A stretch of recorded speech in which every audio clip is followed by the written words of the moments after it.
Hey, hello, welcome back.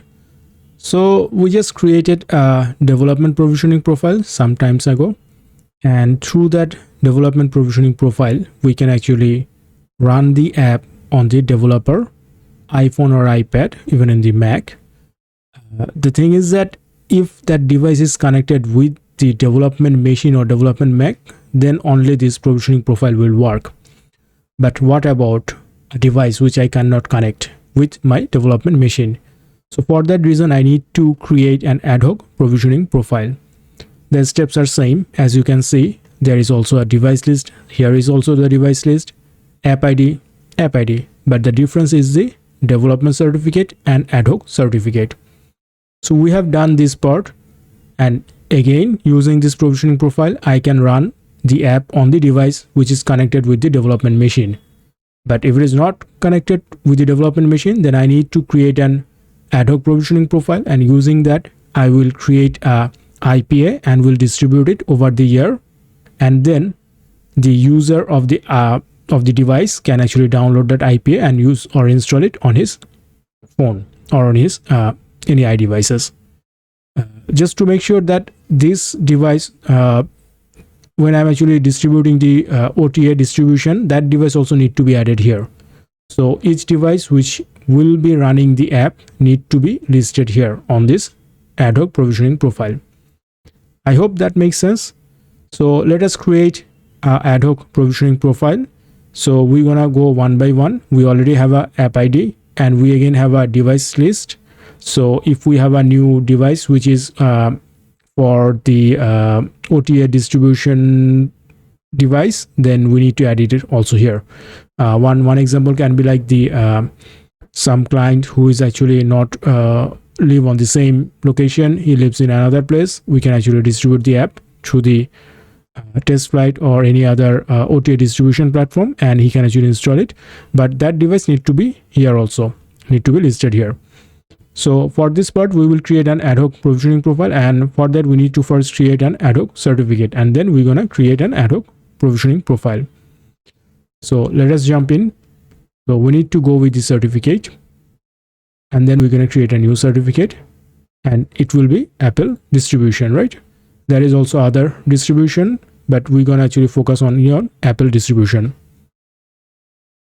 And then I need to create a CSR file. So I'm gonna use the same CSR file that I used to create for development certificates. It's totally fine. Why? Because this certificate or CSR actually identify who I am, the valid or the authenticated developer. That's it, nothing else.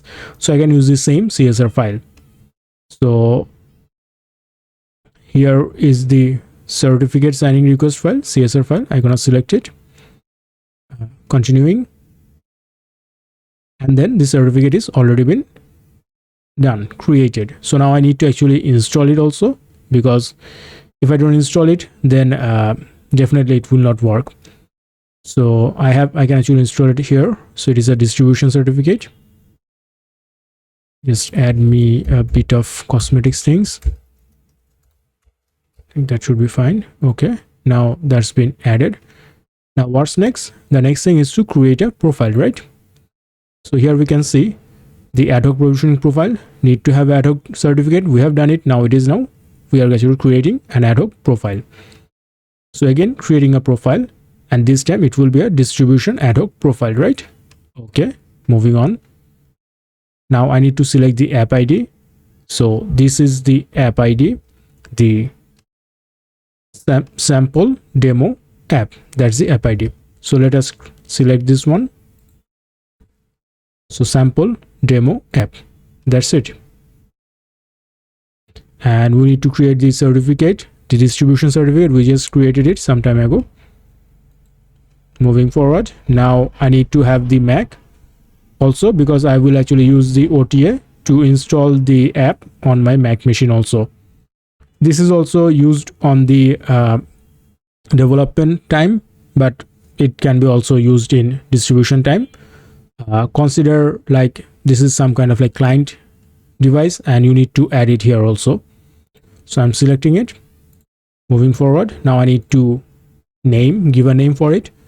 So again, going with the app name, but it is a distribution profile, right? So as it said, it's a distribution profile for whom? For sample demo app.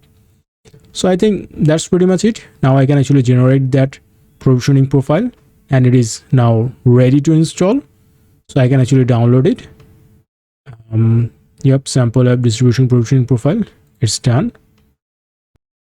So now I can actually install the provisioning profile. Clicking it will add on the Xcode. So now when I want to distribute the app, I can do it from here. So for today, that's it. From the next one, we will actually distribute an IPA to an OTA distribution platform. We will be using TestFlight. So stay tuned.